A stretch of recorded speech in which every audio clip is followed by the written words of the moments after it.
नमस्कार प्यारे विद्यार्थियों, आप सभी का जेके आईटीआई मंत्रा यूट्यूब चैनल में स्वागत है। बार्क एग्जाम से रिलेटेड जो लेटेस्ट अपडेट है कुछ दिनों से आ रही है उन सभी पर चर्चाएं करेंगे। टॉपिक वाइज मैंने लिख लिया है कि किन किन टॉपिक पर चर्चाएं करेंगे। आप सभी के ग्रुप में मैं मैसेज देखता रहता हूं और उन सभी का एनालिसिस आपको दूंगा। आप सभी के जो क्वेश्चंस है वो मेरे सामने बार बार आ रहे हैं और जो सबसे ज़्यादा क्वेश्चन आ रहा है ना उन्हें मैंने सबसे पहले लिखा हुआ है। रिक्वेस्ट है, चैनल पर पहली बार आए हैं तो इसे सब्सक्राइब कर दीजिए। हर छोटी बड़ी अपडेट आपको देने की कोशिश करते हैं। आईटीआई बेस्ड नॉन टेक की तैयारी करवाते हैं। बार्क के लिए भी हमने नॉन टेक की तैयारी करवाई है, प्लेलिस्ट बना रखी है, आपने देखी होगी। अब दो तीन सवाल है। एक तो है कि प्लांट ऑपरेटर वाले बच्चे सबसे ज़्यादा, मैं कहूँगा इनके लिए मैं स्पेशली वीडियो के अंदर कहूँगा, आप सुन लीजिए। प्लांट ऑपरेटर रिजल्ट के बारे में अपडेट है, कब आ सकता है, क्या संभावनाएं हैं। आईटीआई स्किल टेस्ट कब होगा, आईटीआई वाले बच्चे हैं, फिटर, इलेक्ट्रिशियन, इन सब का स्किल टेस्ट कब होगा और साथ में इनके स्किल टेस्ट के एडमिट कार्ड कब आएंगे।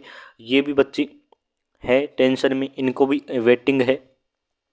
फाइनल रिजल्ट कब आ जाएगा, कि अब कुछ और भी है कि स्किल टेस्ट होने के बाद या किसी के स्किल टेस्ट हो गए हैं तो उनके सवाल है कि फाइनल रिजल्ट कब आ जाएगा। तो प्लांट ऑपरेटर वालों का यही सवाल है। और लेटेस्ट कुछ अपडेट आ रही है जो इंटरव्यू के लिए आ रही है, उन पर भी बात करेंगे कि डिटेल से आपको बताया जाएगा। चलिए वीडियो की शुरुआत करते हैं। रिक्वेस्ट है, सब्सक्राइब कर दिया होगा आपने और शेयर कर दिया होगा उस ग्रुप में जहां सबसे ज़्यादा ये सवाल वायरल हो रहे हैं, तो उस ग्रुप में आपको शेयर करना है। आगे देखिए, पहले तो मैं आपको ये मोटिवेशन के तौर पर कुछ इमेजेस लगा देता हूँ ताकि आप इन्हें देखिए और मोटिवेट हो। आप में पेशेंस नाम का जो शब्द होता है वो भी आपके अंदर आए, क्योंकि अभी आपने एग्ज़ाम क्लियर कर लिया है। एग्ज़ाम क्लियर कर लिया है, स्किल टेस्ट तक आ गए, लेकिन आप में वो एक भी गुण नहीं आया जो एक सरकारी एम्प्लॉय में होना चाहिए। मैं कहूँगा सच है, लेकिन आपको कहना पड़ रहा है। और सबसे ज़्यादा पेशेंस नाम का शब्द है ना, वो प्लांट ऑपरेटर वाले बच्चों में बिल्कुल नहीं है। इनके लिए तो पता नहीं क्या है, लगता है इन्होंने पहली बार किसी एग्ज़ाम को क्वालिफाई किया होगा, तभी इनके अंदर वो पेशेंस वर्ड नहीं है। आप एक ऐसी जगह जा रहे हैं जो आपकी डायरेक्ट भारत सरकार से मैनेज होती है, ऊर्जा मंत्रालय से अधीन है, तो आप थोड़ा पेशेंस रखिए यार। प्लांट ऑपरेटर का रिजल्ट तो दूर की बात है, अभी आईटीआई वालों की स्किल टेस्ट नहीं हुए। आईटीआई वालों बच्चों के लिए तो ये रोज़ की बात है, वो तो हर एक दो एग्जाम क्लियर करते रहते हैं। मान लो एक बच्चा है, उसने हरियाणा एएलएम का एग्जाम क्लियर कर दिया, यूपीपीसीएल का एग्जाम क्लियर कर लिया, उसने डीआरडीओ एग्जाम क्लियर कर लिया, वो बार का एग्जाम क्लियर कर बैठा है, एनपीसीआईएल में उसका स्किल टेस्ट हो रखा है, तो उसमें क्या है ना, इतने सारे बुक कर रखा है उसने, तो उसके अंदर पेशेंस है। लेकिन प्लांट ऑपरेटर वाले जो बच्चे हैं ना, इन्होंने शायद पहली बार गवर्नमेंट एग्जाम दिया है और पहली बार किसी एग्जाम को क्वालिफाई किया है, इसलिए इनमें कोई पेशेंस नाम का शब्द नहीं है। अब आपने एग्जाम दे दिया, यानी कि आपने कर्म कर लिया है, स्किल टेस्ट आप देकर आ गए हैं, आपका कर्म हो चुका है। अब क्या है, रिजल्ट यानी कि फल मिलना आपको बाकी है। तो अब आपको उसके बारे में सोचना ही नहीं है। अब छोड़ दो आप प्लांट ऑपरेटर को, भूल जाओ आप बार्क को। अब आप अपनी दूसरी तैयारी करो। अभी रिसेंटली दिल्ली जो आपकी अधीनस्थ बोर्ड है उसमें वैकेंसी आई हुई है, 10th और 12th वाले बच्चे अप्लाई कर रहे हैं, आप उसकी तैयारी करो। आपके वो एएलपी और टेक्नीशियन की वैकेंसी आई हुई है, उसमें अप्लाई करो। बहुत सारी आपकी वैकेंसी आती हुई है। नॉन टेक के बारे में मुझे इतना नॉलेज नहीं है कि आपकी कौन कौन सी वैकेंसी आई हुई है, तो आप उन वैकेंसी की तैयारी करो। बार्क को भूल जाओ, जैसे ही आपका रिजल्ट आएगा उस दिन आपको पता चल जाएगा। ये क्या है, रोज़ आप सुबह उठोगे और ग्रुप में मैसेज करोगे, भाई आज आपका रिजल्ट आ गया क्या हमारा प्लांट ऑपरेटर का, तो इससे आपका रिजल्ट नहीं आना है। या फिर आपको एक हेल्पलाइन की ये नंबर दिए हुए हैं, यदि आप इस पर बार बार कॉल करते हो तो क्या कॉल करने से आपका रिजल्ट जारी कर देंगे वो? उन्होंने पहले से अपना माइंड सेट कर रखा है कि कब रिजल्ट जारी करना है, तो वो उसके अकॉर्डिंग करेंगे। ये तो थी मेरे मन की बातें जो मैंने आपके ग्रुप के मैसेज देखकर मेरे मन में जो आती है, उस टाइम मैं नहीं बोल पाता हूँ, लेकिन मैंने वीडियो में एक साथ बोली है। तो मैं आपको कहूँगा, पेशेंस रखिए। आपसे ज़्यादा अच्छे आईटीआई वाले इलेक्ट्रिशियन और फिटर वाले बच्चे हैं जिनके अंदर पेशेंस है, क्योंकि उनके लिए रोज़ की बातें हैं। उनके लिए कोई बार का स्किल टेस्ट या एग्ज़ाम क्वालिफाई करना कोई बड़ी बात नहीं है, क्योंकि उन्होंने बहुत सारे एग्ज़ाम पहले से क्वालिफाई कर रखे हैं।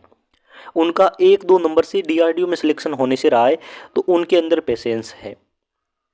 उनका सिलेक्शन होने से रहा है टेक्निकल हेल्पर में या यूपीपीसीएल टीजी2 में, तो उनमें पेशेंस है। लेकिन आपने पहली बार एग्जाम दिया है, प्लांट ऑपरेटर वाले बच्चों को कह रहा हूँ कि आपने पहली बार किसी एग्जाम को क्वालिफाई किया है, इसलिए आपके अंदर पेशेंस नहीं है। आप एक गवर्नमेंट एम्प्लॉय बनने जा रहे हैं, तो आप पेशेंस रखिए और थोड़ा अपना माइंड से ऊपर कीजिए। बच्चों वाले सवाल मत कीजिए। आपको थोड़ा माइंडसेट अपना एम्प्लॉय जैसा करना होगा कि आप एक सरकारी कर्मचारी है। आपका थोड़ा बोलने का तरीका, रहने का तरीका, सवाल पूछने का तरीका, सोचने का तरीका नॉर्मल लोगों से अलग होना चाहिए। अब देखिए आगे हमारे क्वेश्चन पर बात कर लेते हैं। यदि प्लांट ऑपरेटर के रिजल्ट की बात करें तो मुझे ऐसा लगता है, यानी कि जो मैं बार्क का पैटर्न फॉलो कर रहा हूँ उसके अकॉर्डिंग यही लगता है कि उसका रिजल्ट आएगा आपके सबके जब इंटरव्यू कंप्लीट हो जाएंगे, सबके जब स्किल टेस्ट कंप्लीट हो जाएंगे, तो आपके फाइनल रिजल्ट की बारी आएगी। फाइनल रिजल्ट जो आपका है वो उस टाइम आएगा और सबसे पहले शुरुआत होगी वो होगी प्लांट ऑपरेटर से। तो ये मेरा ओपिनियन है, यानी कि सबके स्किल टेस्ट हो जाने दीजिए और सबके एडमिट कार्ड आपके आ जाने दीजिए। सब कुछ कंप्लीट होने के बाद जब रिजल्ट फाइनल ज्वाइनिंग की शुरुआत होगी ना, तब आपके प्लांट ऑपरेटर का सबसे पहले रिजल्ट आएगा। ये क्वेश्चन का शॉर्ट आंसर है, आप इसे मान लीजिए। फिर आप अपना रिजल्ट देख पाएंगे। जैसे आपकी स्किल टेस्ट के लिए ये विंडो बना दी है ना, कि ये रहा आपके रिजल्ट की ये विंडो है और स्किल टेस्ट एडमिट कार्ड की ये विंडो है, तो फाइनल रिजल्ट की भी ये यहाँ आपकी ये बार्क वाले विंडो बना देंगे, वहाँ आप अपना रिजल्ट देख पाएंगे। कुछ नई लेटेस्ट अपडेट आई है बार्क की तरफ से, वो मैं आपको बता दूँ। एक तो आई है शेड्यूल ऑफ इंटरव्यू। तो ये इंटरव्यू का है ना, माइनिंग और का शेड्यूल आ चुका है, कब कब आपके इंटरव्यू होने हैं। ये जो आपकी डिप्लोमा वाली कुछ ट्रेडें बची हुई थी उनका आपकी आया है। दूसरा है कैटेगरी 1 के इंटरव्यू का शेड्यूल, जो भी कैटेगरी 1 में बच्चे सिलेक्ट हुए उनके इंटरव्यू का शेड्यूल आ चुका है। नोटिस रिगार्डिंग साइंटिस्ट असिस्टेंट या स्टाइपेंडरी कैटेगरी 1 के सिलेक्शन का नोटिस आ चुका है कि सिलेक्शन किसका लिया जाएगा, क्योंकि इनके इंटरव्यू और वो हो चुके हैं तो इनका अब सिलेक्शन ले लिया है। तो इन्होंने इस नोटिफिकेशन में लिखा है कि जिसके मार्क्स ज़्यादा होंगे उनका सिलेक्शन लिया। यदि कोई दो बच्चे टाई कर जाते हैं, टाई का मतलब है बराबर नंबर आ जाते हैं, तब कैसे सिलेक्शन लिया जाएगा, तो किस बच्चे को सिलेक्ट करेंगे, ऐसा इन्होंने लिखा है। तो यहाँ इन्होंने लाइन लिखी है, समझ गए होंगे इस पीडीएफ में।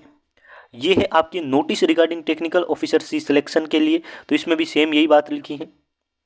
फिर ये है रीशेड्यूल ऑफ इंटरव्यू, तो इनका रीशेड्यूल किया है किसी कारणवश, ये पहले की न्यूज़ है। तो ये पीडीएफ आपके काम की नहीं है, ये डिप्लोमा इंटरव्यू वाले बच्चों के काम की है, वो उन्होंने अपनी देख ली होगी। और 2 तारीख कल थी, तो 2 मार्च से आपकी ये इनके इंटरव्यू के एडमिट कार्ड डाउनलोड शुरू हो गए हैं, तो इन्होंने एडमिट कार्ड डाउनलोड भी कर लिए होंगे। ये छोटी बड़ी अपडेट है। अब देखिए सबसे ज़्यादा जो पेशेंस वाले बच्चे हैं, जिनकी मैं बात करूँगा अलग से, स्किल टेस्ट वाले बच्चे। कौन से स्किल टेस्ट जिनका नहीं हुआ है, जैसे कि आईटीआई की इलेक्ट्रिशियन ट्रेड मेरे ध्यान में है, फिटर की ट्रेड मेरे ध्यान में है, इन बच्चों के लिए।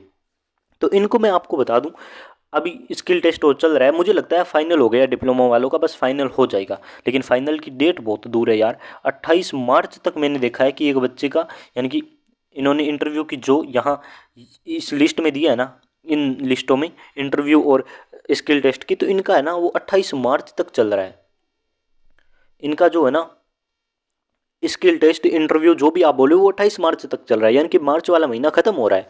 तो मैं आपको बता दूं, यानी कि एनालिसिस के तौर पर हम यही बात कहना चाहेंगे कि आपकी जो स्किल टेस्ट के एडमिट कार्ड है ना, वो 15 मार्च तक आ जाएंगे। 15 मार्च से मान लेते हैं 18 मार्च के बीच बीच आपकी स्किल टेस्ट के एडमिट कार्ड आ जाएंगे।